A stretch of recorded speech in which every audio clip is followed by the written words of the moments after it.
Hello everyone. So in this video we are going to see chapter 1 of ICSE class 10 computer applications. So our first chapter is just the revision of class 9 and in this chapter I will be taking all the concepts of Java that were studied in class 9th. So first topic is we know that the main two pillars of any kind of programming language in OOP is class and object. So what is class? So here we can see a class is a blueprint of objects that share common properties, relationships and behavior. And what is object? Object is an identifiable entity with some characteristics and behavior. So these are all the definitions which you all will be able to remember. But the point is, what is the concept behind this? What is exactly the class and what is exactly the object? If I have to give any example like how to explain class and object, then the best example that I would like to give is of class car. So in this class car, all the cars will be included in this class, and car have properties like what is the color of our car, what is the brand of our car, what are the size of tires, etc, etc. So these are the some properties of a car. If we give values to this each and every property, then it becomes our object.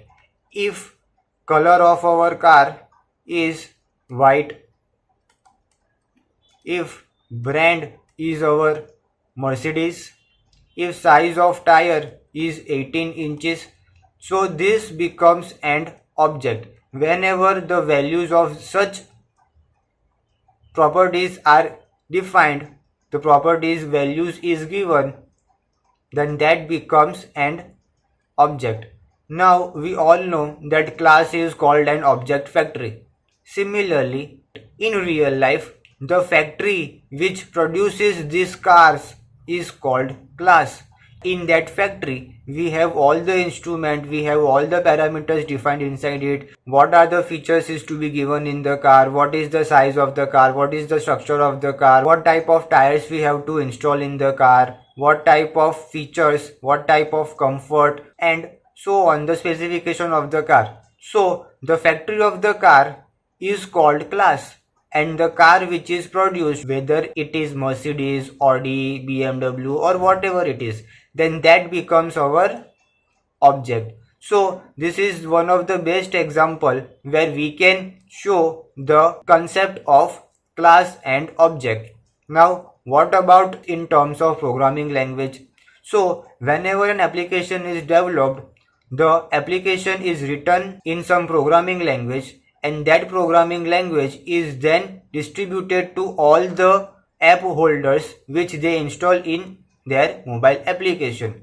So once the code is written, that becomes our class, and when the users start using the applications, that application installed on the user's device, that becomes our object. Because when user installs the application, it works individually with respect to other user. If name entered in one person's in first user application, then that name will not be associated with second user. This user will work on the application independently of this second user. So the main thing is this comes under a class, this also comes under a class.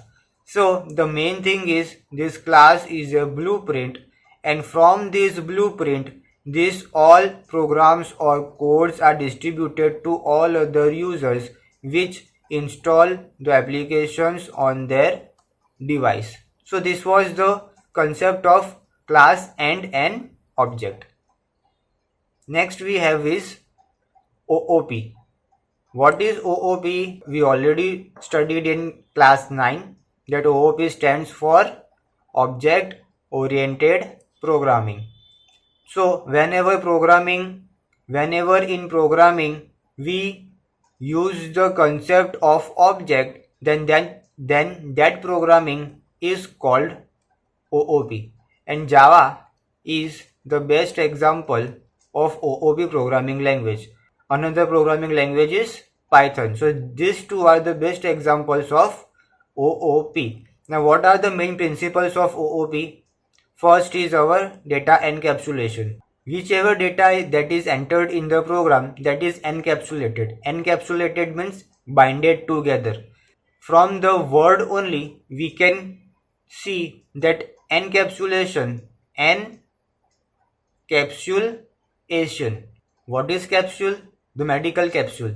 In that capsule we have small grains or small particles of the medicine which helps in curing the disease. So the outer layer which is there, which holds all the grains or molecules together, it is a capsule. So here also same, encapsulation. All the data that are entered in the program that are encapsulated together like a capsule,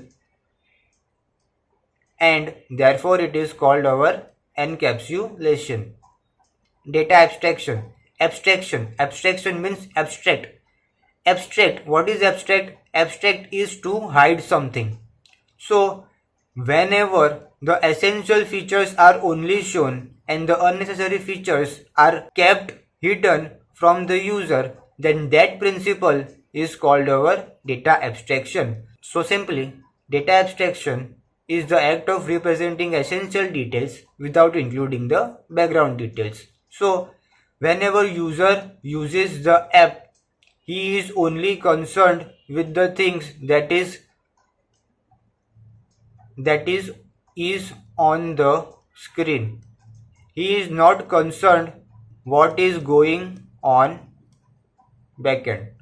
How calculation is done, how ticket is booked, how application works, etc. etc. He is not concerned about those things. So this is the data abstraction. Inheritance. When property of one class is derived by another class, then this property is called inheritance. When there are some properties or methods written in class 1 and these same methods, this another class is also able to use these properties, then this type of process is called inheritance. Inheritance, we have already seen in biology that some properties of parents is inherited to children, like height of parent is inherited in their children, the face looks similar. This kind of properties which are inherited from a parent class to a child class, then this type of principle is called inheritance. Polymorphism, you can see here, poly means multiple, more than one, more than two, more than five, multiple. So polymorphism, whenever a class is created, that class can behave in multiple ways. Like if we take example of calculator, then this class can be used only for addition, only for subtraction, only for division, and only for multiplication. Also, this calculator can also be used to perform all these tasks together or any of the tasks together. So this only one class can behave in multiple ways. So that principle is called polymorphism. Poly means simply a class which can attain multiple forms, that is called polymorphism. Next we have is basic elements in Java. We already know programs in Java are built of small elements, and these elements includes first is keyword, identifiers, constant or literals, operators, and punctuators. These are the main 5 elements of Java. Now first is keywords.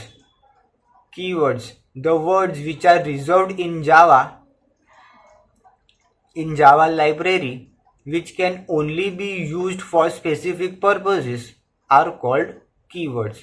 For example, we have import word. Whenever we have to import some package from Java library, we have to write import. Next we have is true. Next we have is false. Then int. Then care. So this type of words we cannot use except the special meaning that is kept reserved in Java library. So this kind of words which are reserved in Java library, these are called keywords. Identifiers. Identifier simply refers to the name given to the class name, method name, variable name, or any other block in the program in which programmer has to give name to it, like class name, method name, variable name. These all kinds of names which programmer has to decide, programmer has to give on his or her basis, then these are called identifiers. Constants. The value given to the variables are called constant. For example, a equals to 10. So this 10 is a constant. Constant, simply the value of that particular thing will never change. 10 will always remain 10. Another example is if b equals to 15.5. 15.5 will always remain 15.5. So this is again a constant. Another example, c equals to a character of z. Now z, capital Z will always remain capital Z. So these all are examples of constants. Operators.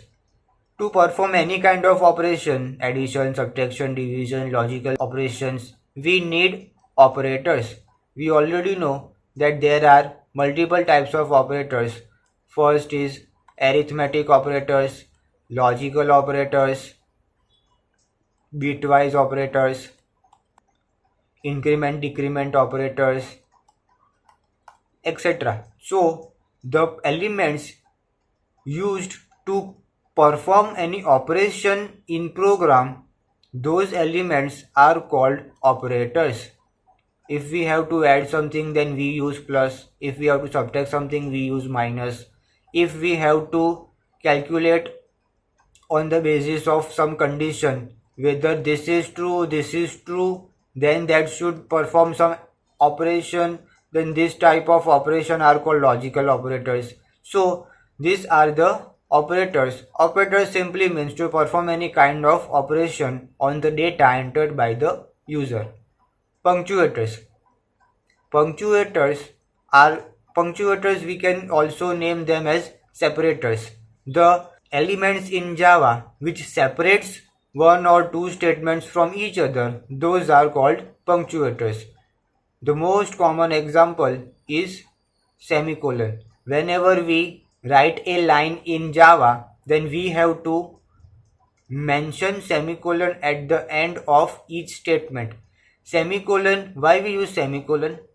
Semicolon we use just to indicate that the line we wrote is now ended. Semicolon simply depicts that the statement that we wrote is now ended. Another example is our curly brackets. This simply means that there is some body of particular element in Java, like body of class, body of method, body of another some statements. Then this bracket separates the body from the other code written.